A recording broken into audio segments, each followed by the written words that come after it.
unut demiş. Bana unut diyorsun, nasıl unutayım ben? Öldürdün beni, sana ne yaptım, neden? Geceler haram oldu senin yüzünden.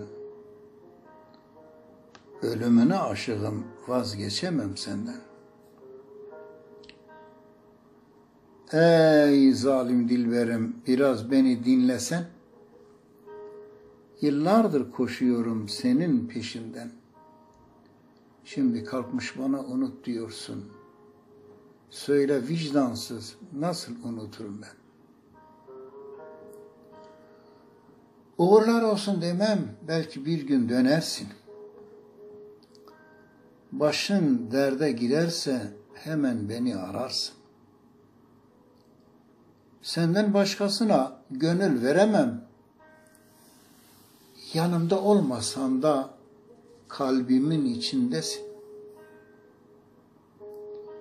Ama sen öyle misin? Her gün benim yakından geçip gidiyorsun da bir selamın vermeden. Biliyorum sen bir zalim vicdansızsın.